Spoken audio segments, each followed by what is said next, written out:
All right, this morning, I want to continue talking about the resurrection because, here we don't really do Easter because Easter's a holiday and the resurrection is the daily reality for believers. Today, I want to talk to you about walking in resurrection power. Walking in resurrection power. If you got your Bibles or if you got an app, go to Romans chapter 8, and we're going to begin in verse 5, and we're going to read down to verse 11. Romans chapter 8, beginning in verse 5,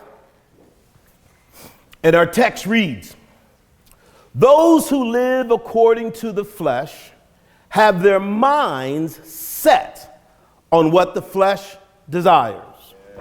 But those who live in accordance with the Spirit have their minds set on what the Spirit desires. The mind governed by the flesh is death, but the mind governed by the Spirit is life and peace. The mind governed by the flesh is hostile to God. It does not submit to God's law, nor can it do so. Those who are in the realm of the flesh cannot please God. You, however," look at somebody next to you and say, "He's talking about you. You, however, are not in the realm of the flesh, but are in the realm of the Spirit, if indeed the Spirit of God lives in you. And if anyone does not have the Spirit of Christ, they do not belong to Christ. But if Christ is in you, then even though your body is subject to death because of sin, the Spirit gives life because of righteousness. And if the Spirit of Him who raised Jesus from the dead is living in you, He who raised Christ from the dead will also give life." Some of your translations might say quicken. "Give life to your mortal bodies because of His Spirit who lives in you." Walking in resurrection power. Walking in resurrection power. We live in a time, in a season where most people feel mentally drained, anxious, overstimulated, just trying to hold life together, trying to fake it till I make it, just trying to get through day to day. Everybody's asking themselves, how do I get through this? How can I navigate all of this chaos and tension in the world? How can I bring about the change in my life that I so hunger and desire for? Why am I seem to be stuck in these endless cycles that I can't break through and get over? Most people, even believers who love God, know truth, are all trying to fix it with discipline and motivation and good old-fashioned willpower. But the gospel never said, try harder. The gospel said, be made alive. So the question that we wrestle with is, how can I have the Spirit, Brother Dave, and still struggle, stuck in cycles, can't get over, can't make breakthrough, can't see transition and change? How can that be? See, it isn't a salvation problem that you're having. It's an alignment problem. It's not a question of whether you're saved. The question is, what are you aligned to? And this is exactly what the Apostle Paul is addressing in Romans chapter 8. See, the challenge for all of us to reconcile amongst ourselves is this. You don't need a better version of you. You need a resurrected you. No, let me say that again. You don't need another version of you. Get rid of your self-helps. Get rid of your motivational stuff. All that stuff is centered on discipline and willpower. You don't need a better you. You need a resurrected you. See, the Bible says that know ye not that so many of us who were baptized into Christ was also baptized into his death. Therefore, we are buried with him by baptism unto death, that like as Christ was risen from the dead through the glory of the Father, so shall we also walk in the newness of life. It's not a question of a better you. It's a question of the resurrected you. So there's three things that we want to understand today. First thing we want to understand is this one central fundamental truth. Power is already in you. Look at somebody and say, you got the power. It's already in you. Look what God says. In verse 11, he says, and if the spirit of him who raised Jesus from the dead is living in you, then he who raised Christ from the dead will also give life to your mortal bodies. Again, that word is quicken, give life, quicken. Why? Because of his spirit who lives in you. God twice emphasizes the reality that resurrected life is already residing in you because the spirit resides in you. The moment you said yes to Jesus, you folks that came up last week at the end of the service to make a public confession of your faith, the moment you said yes to Jesus, the Spirit of God came and made his residence in your heart and in your spirit and quickened you and made you alive in your spirit. It's already there. Religion teaches us that somehow the power is outside of ourselves and we got to pursue it and we got to try to grasp it and we got to try to find it and we got to try to chase it down. But God says it's already in you. This isn't symbolic power. This isn't just some spiritual symbolism of power. No. It's the same resurrection power that defeated death.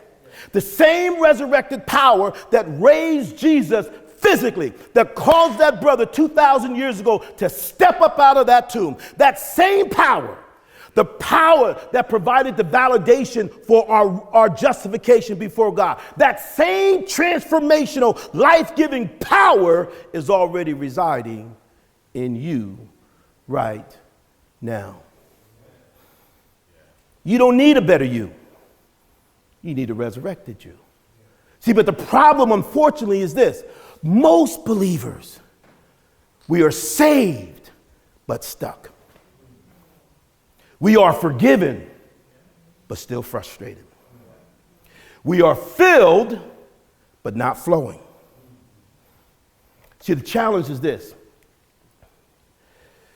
You are not waiting on power. Power is waiting on you. If you're in Christ, you're not waiting for power. The power has already been deposited in you. The Spirit is not coming. The Spirit is not distant. The Spirit is not withholding. The Spirit is present. The Spirit is abiding. The Spirit is available with all of its resurrection capacity and power. But why do we still feel stuck?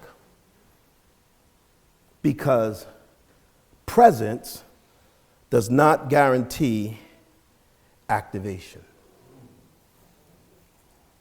Presence does not guarantee activation. His residing and his abiding isn't the guarantee of release. The Spirit is in you, but our lives can still be entirely self-governed and self-focused. You see, resurrection power begins where self-effort ends. That's why you can't make yourself a better you. That's why God commands and challenges us and encourages us to die to self. Jesus said, pick up your cross, what? daily. In other words, die to yourself daily. In everything we've been taught in culture and society, everything we've been taught since we've been in school, everything we've been taught in our professional careers, it's all dependent upon our ability, our willpower, our discipline, our ability to get it done. And then when we come in the realm of the spirit, the game and the rules of the game changes. It's now no longer about you. It becomes about him. But we've been taught to live through self-effort. You see, resurrection is not an event that we celebrate yearly. That's Easter. That's a holiday for religious folk. It's a reality that we carry daily. That brother got up and walked out of that tomb 2,000 years ago. And that same power and that same life is available to be released and to be activated in your life every single day. The question is, how do we release it? That leads us to this. The challenge for us is the battlefield of the mind. It is the battlefield of the mind. You see, the greatest battle in your life, it's not in your circumstances. It's not with people. No, it's not with your haters. It's not even with, watch this, it's not even with the devil. The greatest battle in your life is in your mind. Because you have the Spirit in you. You have the promises of God over you. All the promises of God in Christ Jesus are yes and amen. But yet still we feel powerless. Why? Let's look at our text. It says, those who live according to the flesh have their minds set on what the flesh desires. And then it talks about those who live in according to the Spirit, and they have their minds set on what the Spirit desires. Then he talks about, well, what governs your mind? Because the mind that's governed by the flesh, it only produces death. But the mind governed by the Spirit, it produces life. And then verse 7 and 8, he says, the mind governed by the flesh is hostile to God. It can't submit to God. Not only can it's just impossible to do it, right? That's why it doesn't make sense for us to be arguing with unsaved people who are doing ungodly things, and we trying to get them to stop doing ungodly things. They don't have the Spirit. And God says, not only won't they can't. Until we bring them to a transformational relationship with Jesus, they can't. But we still be stressing because we don't know the gospel. But watch, I'm get sidetracked. So in these verses, Paul's laying out this framework. And in laying out this framework, Paul gives us a diagnosis before he gives us a prescription. He is assessing and analyzing for us what is it that prevents this resurrected power that's lying within us from being fully released and activated in our life. He tells us what is happening on the inside of us before he even begins to tell us what to do. Before he says, do A, B, C, D, he says, no, you need to understand what the root of the problem is. And the root of the problem is the battlefield of the mind. Because resurrection power flows through alignment. And alignment with God, in synergy with God, walking step in step in God, walking in harmony with God. It all begins and starts in the mind. You see, the issue is not whether power is present. It's present. God says it's present. The Spirit lives in you. But whether our mind is aligned, that is the issue. Watch what he says again. He talks about two mindsets, the mindset of the flesh and the mindset of the Spirit. And when he talks about mindset, this is what he's saying. This isn't about good versus bad. It's about what is governing our inner world. What is shaping and driving what we think about, what we meditate, how we respond? What is it that we muse over when we're lying in the darkness of the night before we're falling asleep? What governs your mind? What is your mindset? He's asking the question, what do you lean towards? What is your default posture when nothing is forcing you? When you're just chilling, waiting for the bus or whatever, just chilling. What's going on up here? What are you thinking about? What do you default to? What is your mental home base when the mind settles on its own? And more importantly, watch this. What do you agree with internally? Not just beliefs. Well, I believe in the Bible, and I believe most Christians. Oh, I believe in the Bible, and I believe this is the sin, and this is wrong, and this is wrong. But what are the thoughts that you don't resist? What are the thoughts that you don't resist? Because he's saying that there's a mindset, there's something that we lean towards, there's a default position, there's something that we agree with internally in our thinking that determines whether or not we are in alignment with the flesh or whether we're in alignment with the spirit.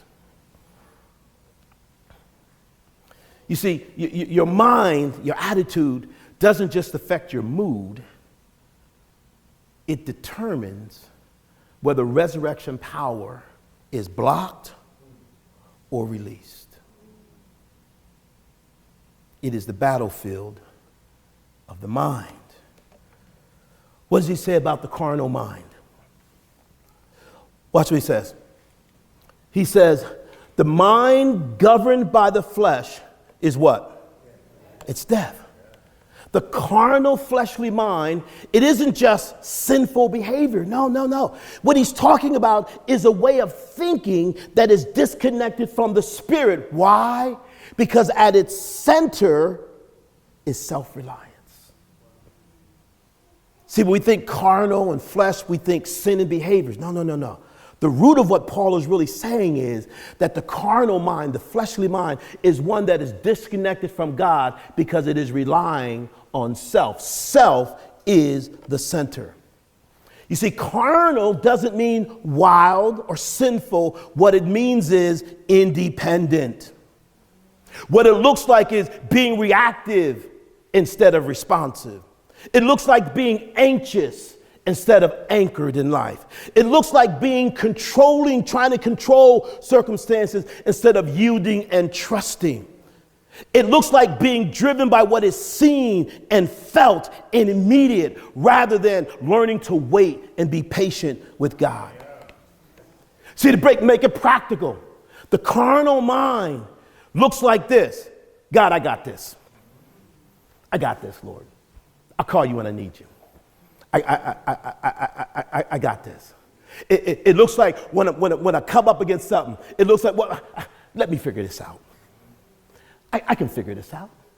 After all, I'm educated. I got resources. I got tools. I can figure this out. I got this. It looks like I'll fix myself. No, I won't be transparent. I won't be vulnerable with some folks. I won't come and put my business out there in a community, a safe community of brothers and sisters who can help hold me accountable, help encourage me, help walk with me through the process of transformation. No, I'll fix it myself.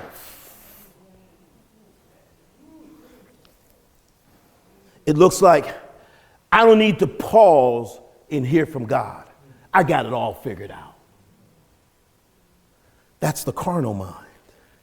See, the carnal mind can exist even in church. You can be in church, you can be active in church and still be carnal. Why? Because you can be serving without true surrender. Yeah. You can be praying without real expectation. You just saying words. You don't really have an expectation that he who promised can't lie. that whatever he's promised to do, he's able. I don't really believe it, but I'm just going to go through the motions. It's striving without trusting. You see, the thing for us to understand is this.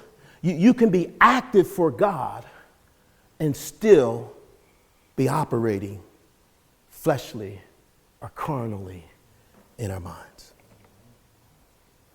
You see, fleshly is not just doing wrong things. It is doing life without relying on the Spirit. Again, it's, I got this. And what Paul tells us is that if that's the governing thing for our mindset, fleshliness, carnalness, independence, I got this, then he says it can only produce one thing. What does it produce? It produces death. Not, you ain't gonna fall over and drop dead. Adam and Eve didn't fall over and drop dead. What does he mean by it? Death. Maybe what he's talking about is it produces mental exhaustion. Where my mind rehearses what it fears over and over again. Maybe it's emotional instability, where my emotions come before truth every time. Not God, what do you say about it? What does the word say about it? What is the promise of that? What's the command of that? I'm all caught up in the motions. I'm all caught up in what happened, what they said, what they did, who didn't do, and I'm all emotion. I'm all caught up.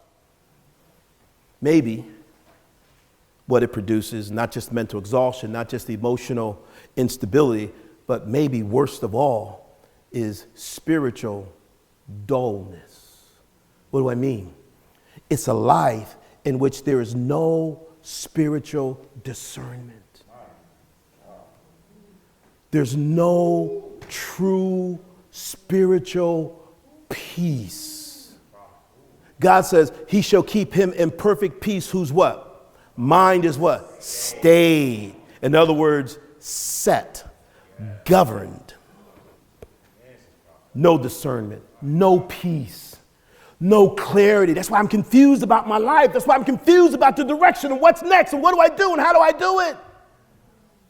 And there's this slow spiritual depletion where I feel as if I'm losing capacity, I'm losing energy, and I'm losing strength. It's a slow leak. It is spiritual death.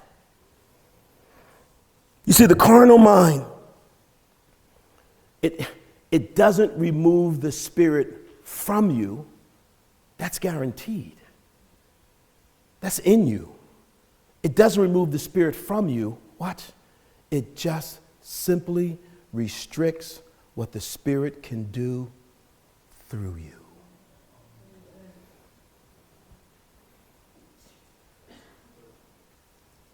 Doesn't remove them from you. It restricts, it limits what the Spirit can do through you. He can be present, but not activated. So, why does this carnal mind block power so much? Watch this. Because this is the carnal mind. The mind governed by the flesh is what?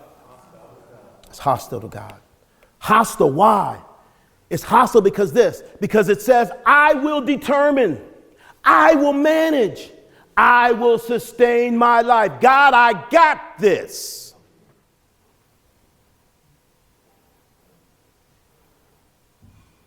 You know what the dangerous thing is? Here's the dangerous thing. The flesh, your flesh, my flesh.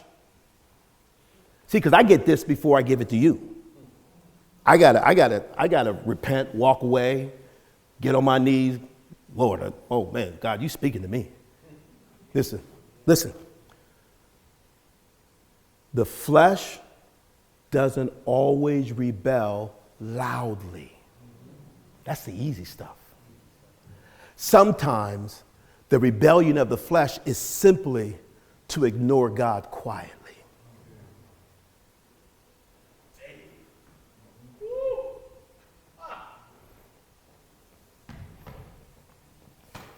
Them promptings, you just ignore. Go make peace, you just ignore. Lay that down, you just ignore. Pick that up, you just ignore.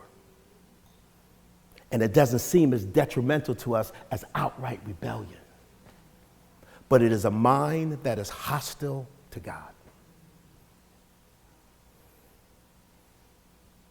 And God says it can't obey. Why? Because ultimately the flesh, carnal thinking or carnal mindset governed by the sense of independence is built to rely on itself. But the spirit life is built to rely on God. Paul goes on to write, he says, those who are in the realm of the flesh, what can they not do? They can't please God. Why? Because resurrection power flows from the spirit. But the carnal mind is tuned to the flesh. So I'm unplugging, I'm short-circuiting, I'm cutting off the capacity for the very life that is dormant within me from coming forward because of the battle in my mind. We can't experience spiritual power while staying mentally anchored in self-sufficiency and carnal thinking.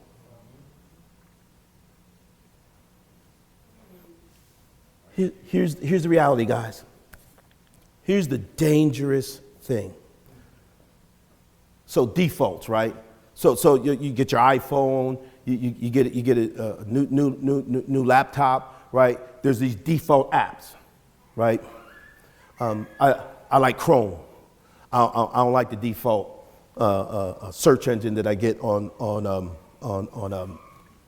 the other platforms. So I got to go in and I have to change it. I have to intentionally, actively change the default.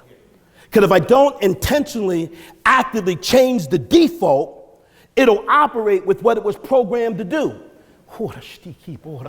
You and I live in a flesh that was pre-programmed to be hostile to God, to be independent from God, to be self-sufficient.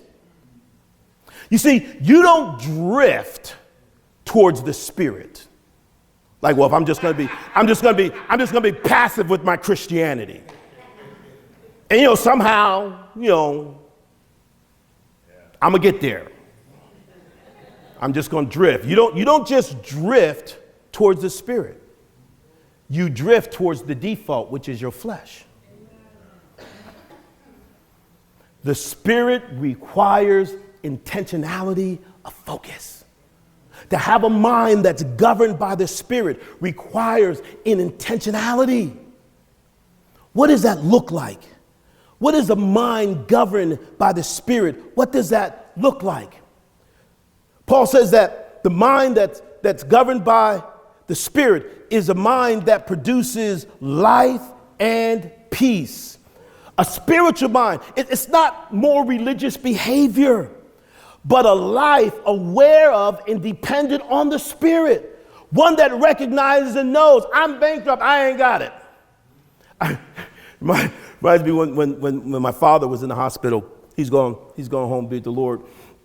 But before he died, he just didn't want to talk about God, didn't want to be bothered at all. He used to always say, I got my own relationship with God, me and God got an agreement. He's in the hospital, right? And Tracy and I are visiting him. And before I said, listen, Dad, I know you ain't down with the whole prayer thing and God thing, but will you please allow me to pray with you? Now, he'd been in the hospital for a couple of days, right? He's laying there, he's got the tubes and everything. And he says, shoo, in the condition I'm in, I can't afford to turn down no help.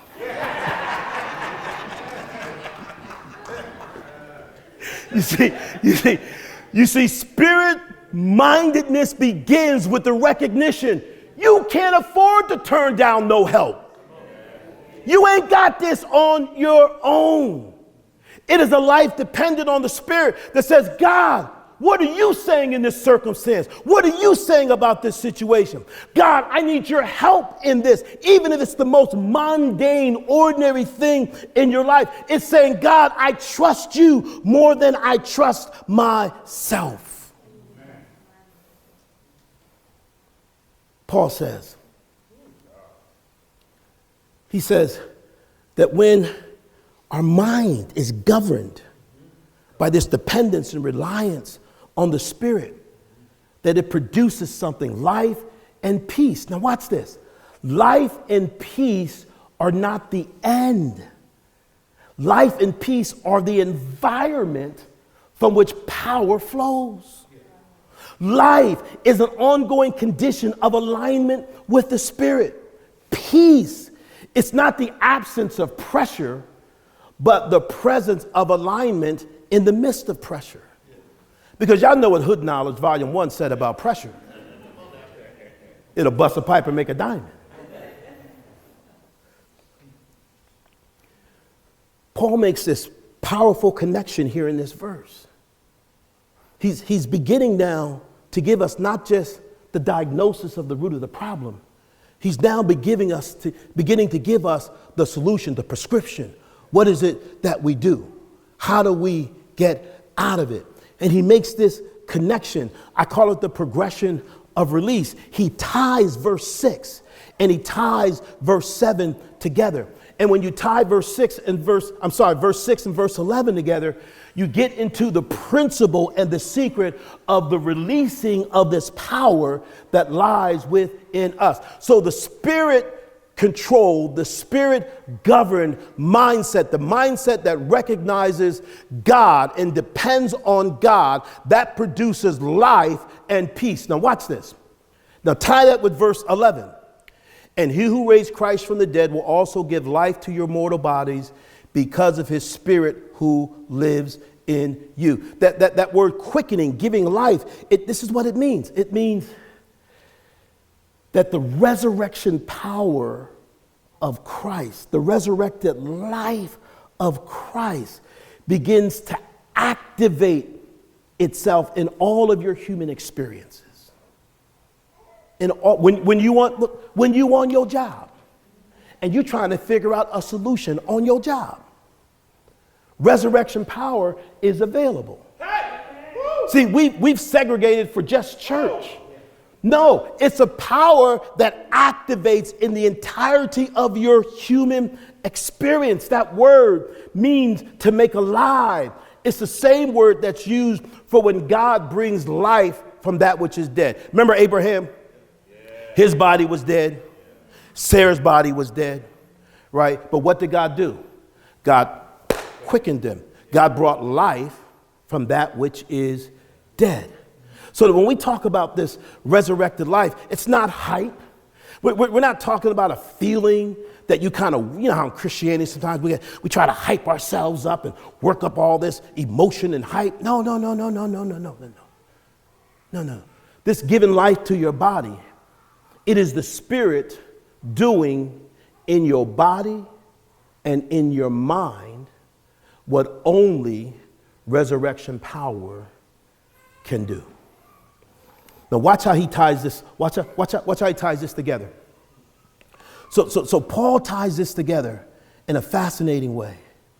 So he talks about the alignment of the mind. It's the battlefield of the mind. You can be carnal or you're going to be spiritual, right?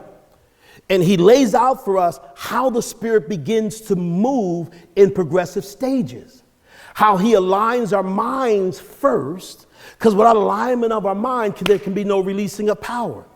And then through the life and peace that comes as a result of that aligned mind, being spiritually minded, it stabilizes my emotions. And once my emotions are stabilized, then he strengthens my life. How? By releasing quickening resurrection power. This is the process. But power can't be released in verse 11 until there's alignment in verse 5. What governs how you think? Carnality produces death. Spiritual mindedness produces life and peace, and life and peace is the environment from which the Spirit can release resurrected power. It is the atmosphere and the condition of alignment. You know, God can only operate in certain environments and atmospheres. If I got chaos, instability, I'm all over the place on the inside, he can't operate in that. He is not the author of chaos and confusion. That's why what we think on, what we meditate on, is so important. Because if he can get our mind aligned, we can experience his manifested power. So here's to sum up. The carnal mind, it blocks power. It's self-referencing. It's control-driven. It has these negative thought loops because it's constantly rehearsing fear, and it produces death. But the spiritual mind is the one that releases power. It is surrendered. It's anchored in truth. It produces life and peace, the environment in which the Spirit can flow and operate. It's the battlefield of the mind. That's what the enemy is after. He's after your focus. He knows if he can get you off focus, he can't rob you of your salvation. He can just block the releasing of power. How many of us, you ain't got to raise your hand, but how many of us feel like, man, it's just a battle sometimes just to have clear thought? Like you're battling and fighting off confusion and cloudiness. That's the enemy trying to get us in the battlefield of our minds to be carnal, fleshly, self-centered, because he knows the only way he can block it. He can't block it. He knows the only way it can be blocked is in our minds. Only in our minds. You see, your life is not shaped by what you say you believe. We're trained as Christians, right? And we'll quote the right stuff. We'll say we believe the right stuff, but that's not really what shapes our lives.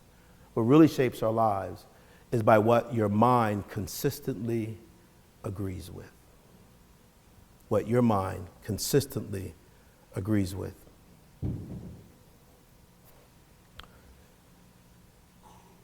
You know I had to bring it out. So I went into my office and I found Hood Knowledge Volume 2. And Hood Knowledge Volume 2 said it like this: free your mind. Like, we in church, so I can't cuss. Free your mind and your tail will follow.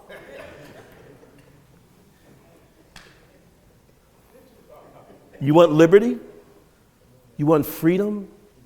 You want fullness of the experience that God intended for every single Christian and believer to have? Free your mind. Start through intentionality becoming spiritually focused. Why? Because resurrection power doesn't just respond to what you believe, it responds to where your mind lives. So, as we close, the battle's the mind.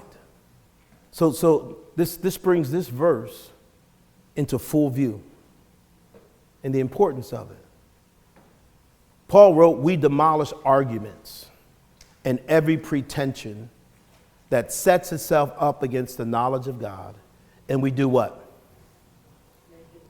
Take captive every thought to make it obedient to Christ. How do I walk out the intentionality of being spirit-minded, governed, controlled, influeed by the Spirit?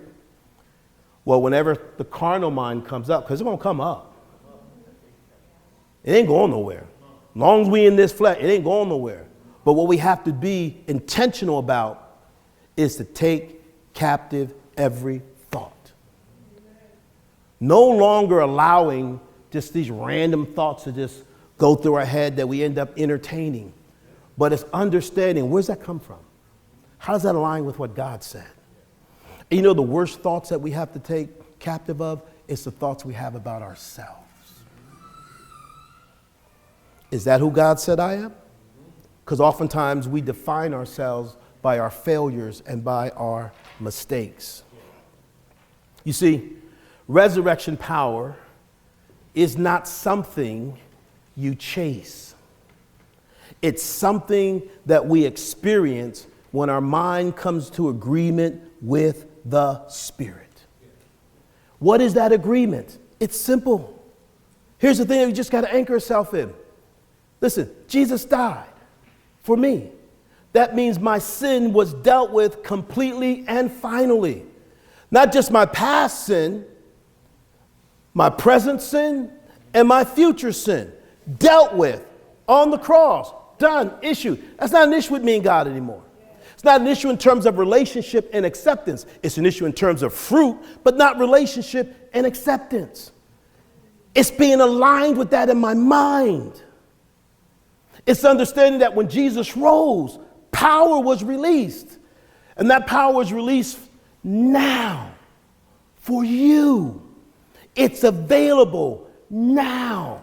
That same resurrected power that took that body that was in that tomb for 3 days and it shed out all that blood and had even begun to get to the point of decay, that quickened that body and made that man walk out of that tomb. That same power, it's not theology, it's not religion, it's not a holiday, it is a reality for you as a believer. That same power is available for you right now, today.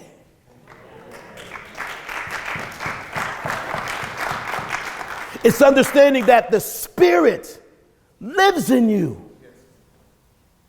Access isn't coming. Access is now. Everything required for you to live an effective, Spirit-filled, Spirit-empowered, resurrected-driven life, everything has been provided for you already. All you need to do, it's like, you ever make a box cake? Don't tell on yourself. You want them people to be showing up to the party with a box cake. I don't know. You don't talk about Nancy. How we was raised, you don't show up with a box cake. No. But with a box cake, what do? All you have to do is just add water. Everything else is together for you. Listen, God has given you box resurrection power. All you have to add is a mindset. All you have to add is a mindset. That's it. That is it.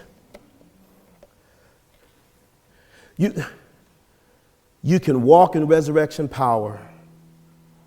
You can't walk in resurrection power while living like you're still on trial, like you're still trying to earn something from God. See, the Bible tells us that Jesus was delivered up for our trespasses and he was raised for our justification. That same Spirit that raised Jesus from the dead, I'm going to say it again intentionally and purposefully, it lives in you, is available to you, is ready to strengthen you, but your mind determines whether he is resisted or released. It's all in your hands. It's all in your mind. Proverbs says that a man thinketh in his heart, so is he. Before we close out, I want you to read these words with me as a statement of affirmation for ourselves. Can we do that? Ready, let's read. I'm not trying to become alive. I've been made alive. Let that sink in for a minute. People that have been around me for a long time know I'm always like, let's read it and read it slow and intentionally. Let's read that again. I am not trying to become alive. I have been made alive. Next one. I am not searching for power. Power lives in me. Oh. Don't start nothing, won't be nothing. Lastly, the same Spirit that raised Jesus from the dead is quickening me when? Right now. Meditate on this. Press into God as John ministers. Activate that spiritual mind. Win the battle of your mind so that resurrection power that's available to you can be released.